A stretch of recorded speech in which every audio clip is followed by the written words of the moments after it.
Welcome, everybody, to Miami Living with Levi, another episode here at the Community Newspapers Media Headquarters. Today, we'll be talking real estate, and we've invited a very special guest today with us, Mr. Manny Chamizo, who is the Director of Global Commercial for One Sotheby's International Realty. Welcome, Manny. Thank you for having me, Levi. I really appreciate the opportunity to tell you and your audience about commercial real estate. Well, Manny and I go back. No, wait. But before we start, I want to turn the tables on you a little bit. I know you do these interviews, and we've known each other for a long time. I'm supposed to be interviewing you. That's how this works. I know. But before we start, I'm going to turn the tables just a little bit of this one interview. I want to know a little bit about you and how you got into real estate. Oh, I see. All right. Well, actually, so that goes right back to Manny Chamizo. So early days of Levi Meyer Real Estate.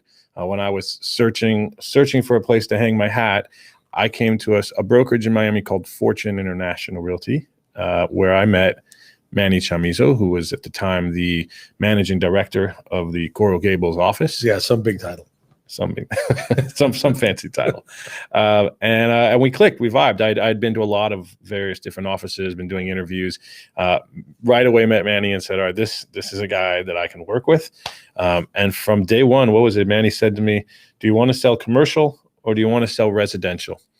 And that's right. And I said, which one gets me paid faster?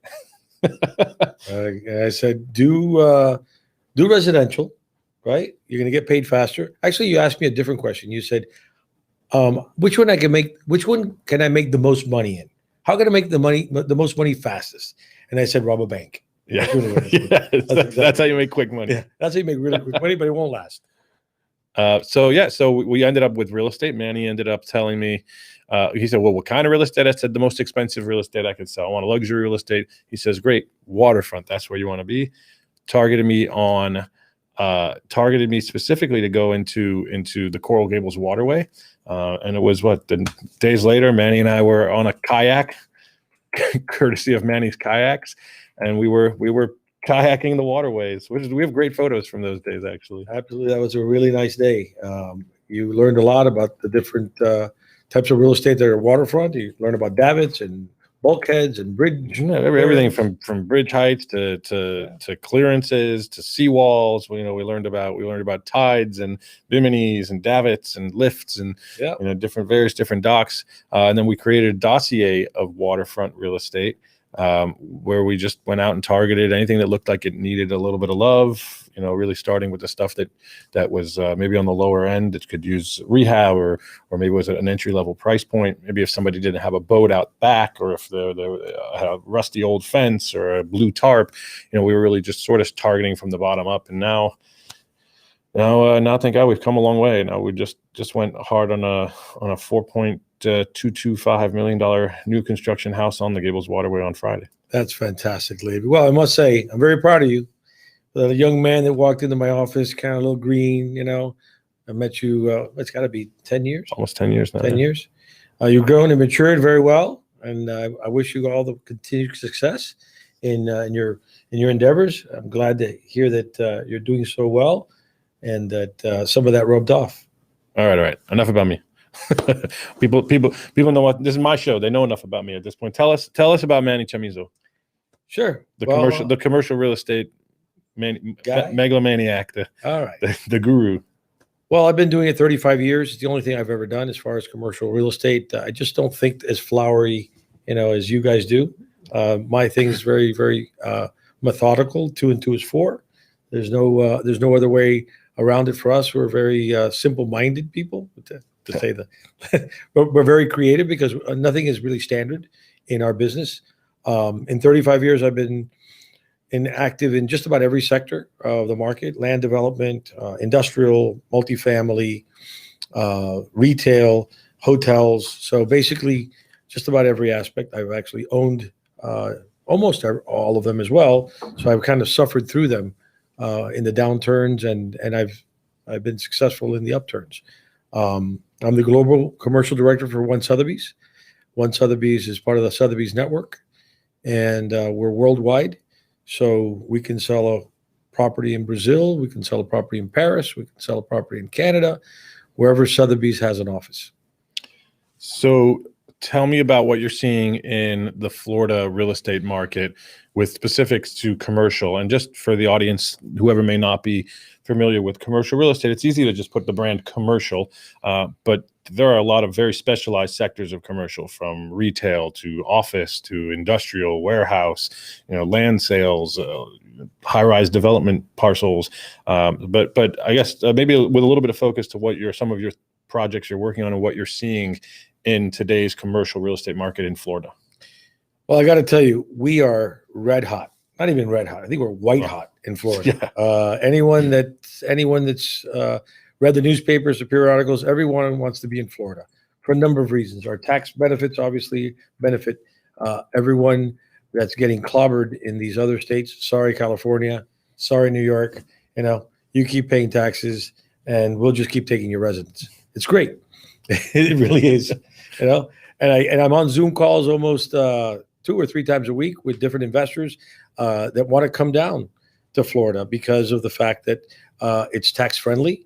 The weather is very nice, and basically you can get a very nice return for your dollars. Whereas in these other places like New York, sorry, New York, I'm picking on you again. Stop picking on New York. It's okay. I have friends in New York. They hate it when I pick on you. We're just going to focus on how great Miami is. That's right. However, it's really great because our cap rates are better than New York. It's like, hey, we're not picking on New York. We're not picking on New York, okay. But our cap rates are way better. And we don't get taxed as much. So that's the truth. But yeah, the Florida's white hot right now. Every sector is on fire as far as land developments. If you're a developer, you want to come down to Florida, the developments are really, really doing well. We've got large developments. In fact, I'm doing one right now. We'll talk about it a little later, called Melbourne City. It's a 270-acre large parcel that we're going to be developing in Melbourne. I didn't know this. Where's Melbourne specifically? Melbourne specifically is due north of Orlando. I'll tell you, due northeast of Orlando, along the Space Coast. There's going to be SpaceX there. There's Embraer there. There's a bunch of the high-tech space, big in space, aeronautics, aviation. Correct.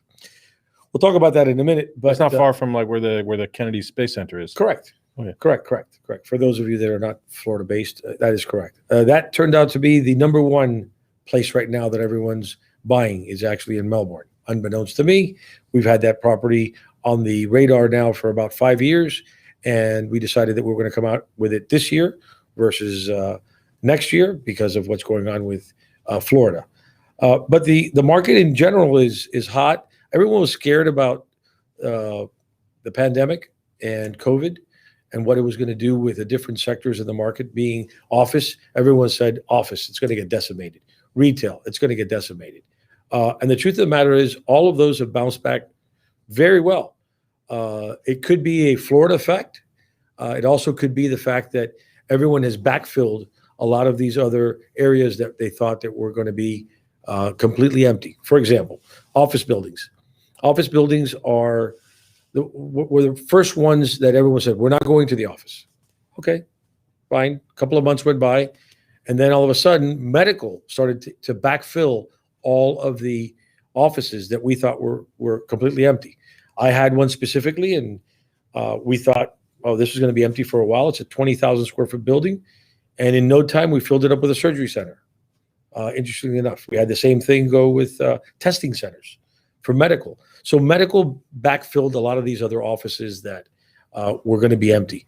We probably won't see 50,000 square foot, 100,000 square foot offices any longer. You want to ask me why? Why is that? Well, that was my question. You jumped right ahead because I was going to actually ask you specifically what are we seeing in office? Is the office dead? Has remote working replaced that from what you're seeing in the market? No, I think we're going to see those that had 50,000 square foot offices are probably going to be looking at offices that are 10,000, where some of the admin could work from home.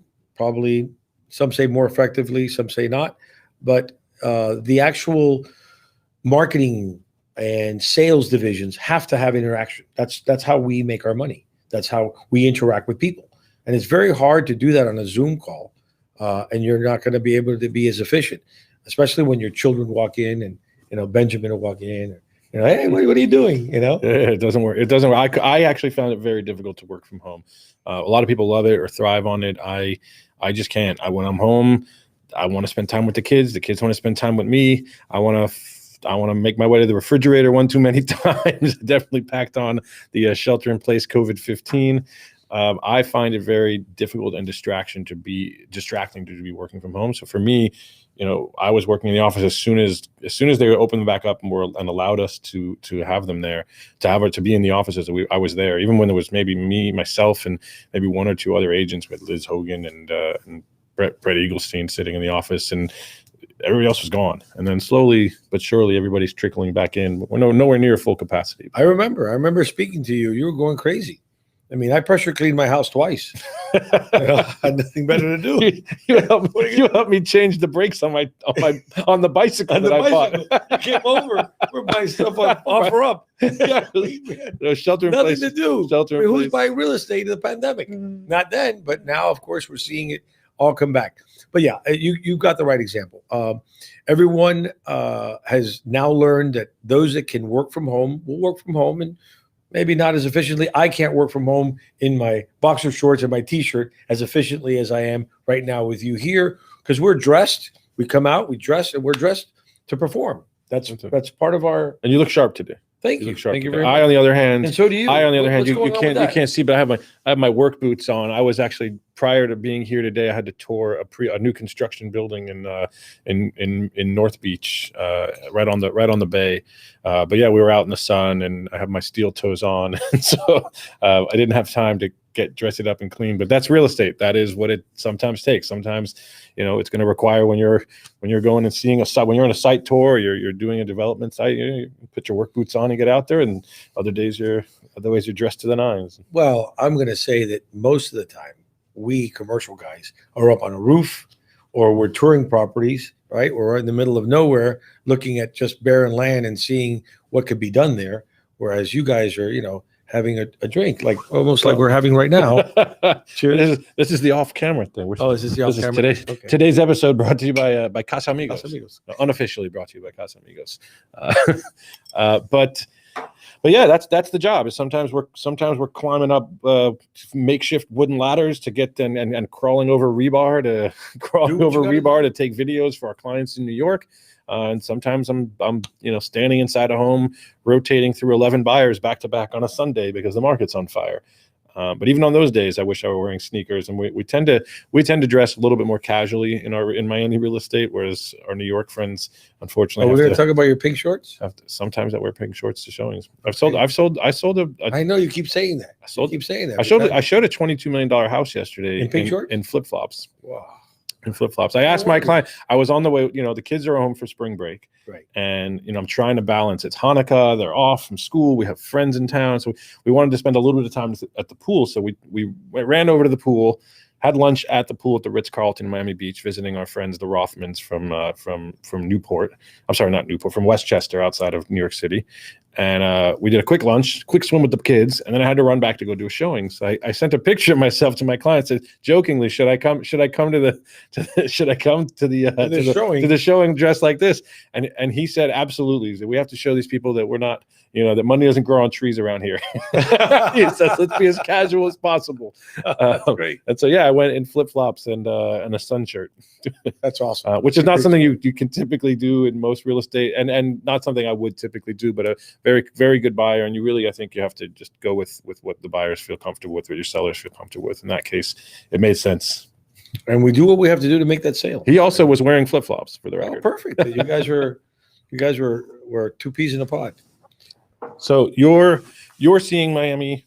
You're seeing Miami on fire. Absolutely. You're seeing the market go crazy.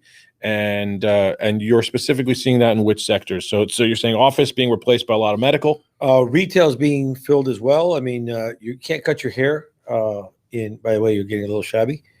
And so am I. You can't cut your hair on the internet. You can't fix your shoes on the internet. Everyone's talking about the Amazon effect. Okay, Amazon's a big player. If you're selling trinkets, I get it. Trinkets can be sold on Amazon. but you're not going to be able to get everything on Amazon. You can't service your vehicle on Amazon. You can't. There's a lot of things that can't be done. It's just so what you look for is an Amazon resistant tenant. Restaurants are one of them, and right now restaurants are one of our biggest tenants. We've got them. I mean, literally, I get 3, 4, 5 calls a week from guys that are coming down from up north, from Chicago, from LA, from New York, from New England. I mean, they're all coming down to Florida, and they're looking for second generation space, which means it's a restaurant that was a restaurant that has a grease trap or a hood. And basically, they're looking for something that gets them out of the chute quicker, which means that they're able to get up and operate within, let's say, a year, 6 months to a year versus 18 months or 2 years, which is the typical build out. And it saves them a lot of, it saves, I mean, some of the biggest expenses in restaurants are build out. I mean, I've heard of restaurants going in and putting $2 million into a build out, and then they're out of business in 2 years, and you can't recoup that money. Crazy. That's crazy. And that is an operator that fell in love with the location and wanted to have something there and wants to put his heart and soul in there. I mean, I saw one, they spent $11 million and they were out of business in literally in 6 months, 6, 7 months they were out. You go, wow. A lot of times these are investor money. So it's not really the owner that loses it, but the investor. So it's kind of like a stock market play where you bet everything on this one stock and it went out. But anyway, so the office is being backfilled. The retail is always going to be a great market. I strongly suggest anyone that's going into commercial real estate to take a look at every single sector, see where they feel comfortable with. If they feel comfortable with office, they feel comfortable with retail, or the staple, of course, is multifamily. If there's anything that this pandemic showed us is that you have to have a roof over your head. And so you have to live somewhere. So you don't have to go to the office. So maybe the office spaces shrink, but you definitely have to have a roof over your head.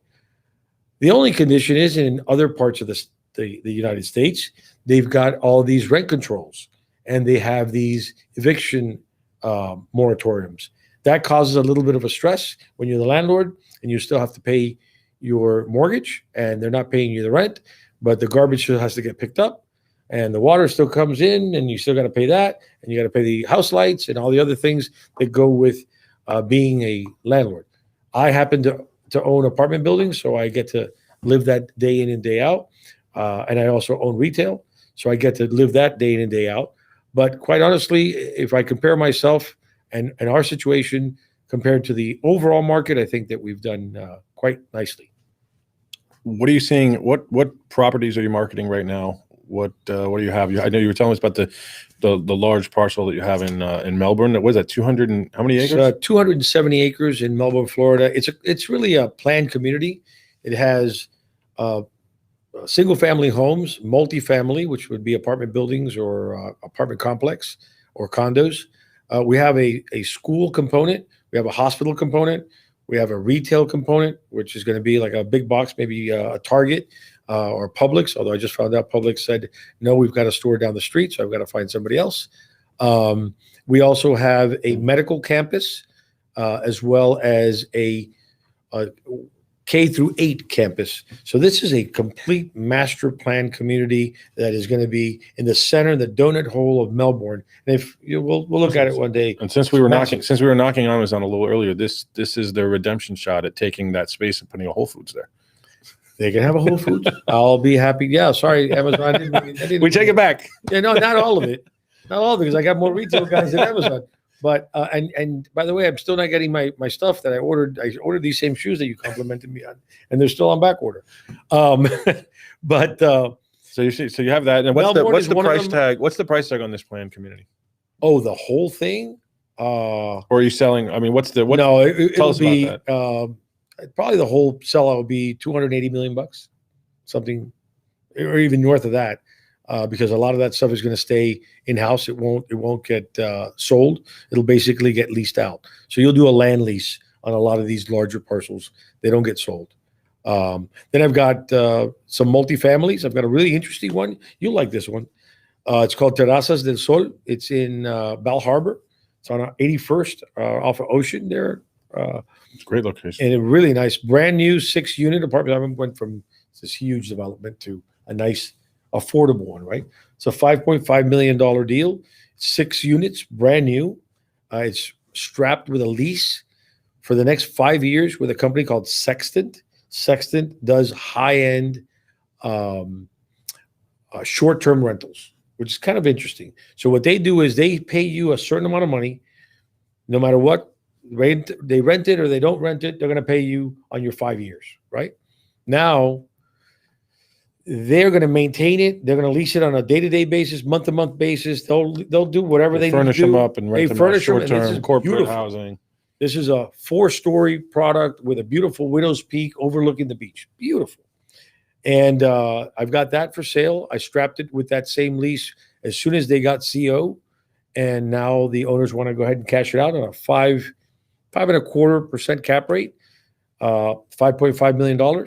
You get $800. So it's 300,800. 300,800. 800. Every year, no matter what. In addition to that, then you've got your increases every year, which run around between 2 and 3% a year. And you've got a really nice return. In fact, I think you should sell it to your mother-in-law and your father-in-law. Let's see if they bite. I want to know who did the lease that made it $300,800. There must be a story there. Sometimes there is. I won't lie to you. Sometimes there is, but no, this one just happens to be that number. So this is not like that time that we negotiated the golf cart in that home sale. Oh, you're going to say that story? Is that what you're going to say? All right, go ahead, say it. Say it. We were stuck on the negotiations. We knew we were 100,000 apart. Well, go ahead, you say it. Every time we went to that showing, the agent said the golf cart's not included. Golf cart's not included. Golf cart's not included. So when we finally came down to making a deal, we were going to walk. I said, "Listen, what's it going to take to make it work?" I said, "About $100,000 in a golf cart." That's it. 100,000. And she says, "Golf cart? That's ridiculous. Nobody's not going to buy the house." I said, "You're right. He's not going to not buy it over a golf cart. He's not going to sell it over a golf cart." But the broker on the other end, make him happy and give him the golf cart. So Manny and I can joyride in the golf cart. That's exactly right. So the long story short, she said, "What was the good news and bad news?" Like, so I said, "Give me the bad news first." She goes, "You're going to need new batteries for your golf cart." Okay. Yeah, that cost me like $2,700 to have that golf cart redone, but it was fine. It was great. Good times. You made out whole on that golf cart. I did. I mean, my daughter drove it for a long time, and she had a great time. I also have another really interesting one. You'll like this one by Merrick Park called Merrick Manor. Got 11 retail spaces on the bottom of a 227 unit multifamily. It's all condos on top, and then you got 11 units. That's the new development. That's the new development. Brand new, yeah, brand new. Right next to it, just steps by Merrick Park. No, it's really close. Really, that's nice. That's a prime A. That's an A location. Prime location. I only have 3 left. I have a large restaurant space. Talking about restaurants, 4,488 square feet with 2,000 square feet, 1,800 square feet of open terrace. Everybody wants to be outside now, right? I've got that space, and I've got one other space, and they've been like leasing up and selling at a clip. That one's for sale and for rent, which is kind of unique. The developer is pretty nimble. He's been great in offering us the ability to do a lease with an option to buy. So you want to lease, want to apply some of your rent money towards the purchase, you can do it. Awesome. What else are you seeing? And I'm just going to, I guess this will be sort of the last major question. It would be, for somebody coming into Miami, I have a lot of clients, as you can see, that are, they're looking at homes that are $3 million, $4 million. They're in Pinecrest, they're in Coral Gables, they're in Miami Beach.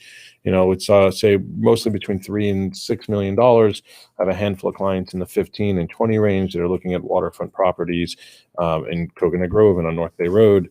But a lot of those clients are looking to invest in commercial real estate. Where would you suggest that somebody that's new to Miami maybe put some of their focus? Are there any hot and upcoming neighborhoods that you think are going to be the next Wynwood, or will be the next Williamsburg, that they're, even if we're drawing parallels to neighborhoods in New York, that they could come in and place their money to make incredible returns, either in the short or long term? It really depends on if you're a long-term player or a short-term player. I believe that Alapata is a great neighborhood. It's the spillover of Wynwood. I did not believe in Wynwood. I'll be quite honest with you. I used to buy my sneakers there when I was a kid, and you could not go there after 4 o'clock because who knows, right? You needed the sneakers to run. Yeah, you needed that's exactly right. You needed the sneakers to get the hell out of there. But that area there has exploded, and again, you look at things. If you've been in the market as long as I have, you get to see markets explode, and you get to be proven wrong. Basically, time will tell you. Yeah. Oh, that area, forget it. That's never going to happen. And sure enough, there it does. It does. Areas like Coconut Grove, Coral Gables, Miami Beach, South Miami, Aventura, those areas are always going to be fine. Those are established. Those are stabilized, established markets. My question is more, what's coming? So Alapata is Alapata's been on the rise for years, and people have been, I think a lot of people have already in Alapata. People have already, people who bought in 3 to 5 years ago have already done very well for themselves. But we're still seeing there's still room. There's still room for that. You might want to be able to buy on the dip on some of these areas. It all depends on your temperament. So if you want absolutely no risk whatsoever, just buy land. Just buy land, let it sit there. It's patient money. You're gonna, I can sandwich you between Mr. Goldman and Mr. Rodriguez, which I know sooner or later someone's gonna buy you. So it all depends on, and I know Mr. Goldman is gonna do a high rise, or he's doing a high rise, and Mr. Rodriguez is gonna be doing something else. So the interesting thing about being in our position is that you're able to be basically on the 50-yard line of everyone's game. You get to watch the progress. You get to watch everyone's development plans and see, and you get an idea. So land would be number one. If you want something a little more stable, we have triple net leases. So we can do a Starbucks, we can do a Burger King, we can do a Kentucky Fried Chicken, we can do just about any type of steady as she goes, coupon cutting, 5%, 6% return for the next 20 years. So that's the next level. Then the next level above that would be a stabilized multifamily deal, which means it's strapped, like I mentioned to you before, on terraces with a lease that someone else handles everything. They handle all the maintenance. They handle all of the repairs. They handle everything. And all you got to do is just collect your check every month. Just look at your statement. Make sure that it comes in between the 1st and the 5th. These are referred to as triple nets, no? Triple nets, correct. That's exactly right. You learned. Anyway, yeah, we've come a long way. But triple nets are where when it's net. They're paying the taxes, the insurance, the maintenance, like landlords just collecting a check. Some of the ones that I've done very well for my clients are Verizon and AT&T stores. They're great. We have them, and those are simple. The next level up would be retail, as far as temperament, right? I said no temperament. I just want to park my money and just let it sit there, and then you start working your way up. The next one would be retail. Retail clients are great because they do 5, 10-year leases. You set it and forget it. Make sure that you service it, to the point that the building's maintained. You don't have a water leak. Your ACs are somewhat maintained, or at least unless you pass that along to the tenant to take care of. And then the next one that's a little bit more labor intensive would be industrial. Industrial right now is absolutely white hot. It's absolutely crazy, simply because you're getting Amazon, you're getting your stuff, shipped to you, right? Everything. Yeah, absolutely. And what areas are those that you're seeing people buy industrial for logistics, for Amazon type warehousing and properties? So if it's Miami-Dade County, you're going to be talking about Doral. You're going to be talking about Miramar. You're going to be talking about these new areas down south. Homestead is really hot as well. And Hialeah, East Hialeah is actually a really good market right now. But you can't find product. You literally cannot find a warehouse. I've been hunting for a 50,000 square foot warehouse now for 3 or 4 months. Can't find it. Well, then let's do the flip. Then if anybody has a warehouse that they're looking to sell or move, reach out, contact Manny, and let's get you leased up or sold. Yeah, actually, if you have anything that's empty right now, please contact me. It's therebroker.com, therebroker.com, or you can look me up in Manny Chamizo. Not hard to find. I think, as far as I know, the only Manny Chamizo in my. Yeah, how many Manny Chamizos are you going to find? Manny and then Chamizo with a Z.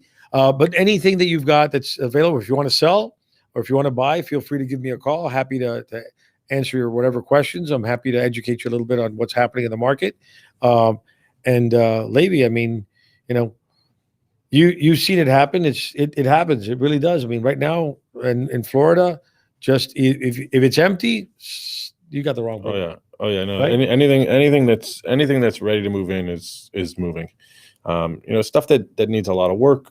It's a little slower on the market, but things that are turnkey that somebody can move into.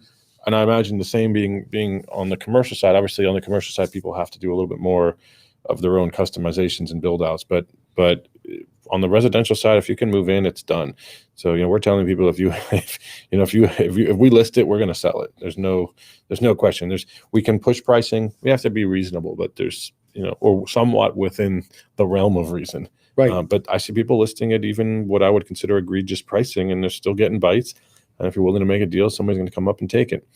Manny, we're running out of time for today, but you have been great, and you've always been an excellent resource to me whenever I have a commercial real estate question. One of the first guys on my list. What? Oh, one of the first. Sometimes I have someone sitting next to me. Oh, okay, fine. You're a busy guy, hard to reach, but you're right up there. It's always been great to watch you sell real estate. You never seem to be afraid to take on wild projects and get them done. And so I commend you and applaud you for that. And I appreciate having you on the show today. Let's go sell some real estate, actually. So, well, wait a minute. Let's white out. Yeah. Oh, yeah. Oh, so thanks for being on the show. The first. We gotta go this way. Oh, too tall. Okay, we're off. We're gonna go sell some real estate.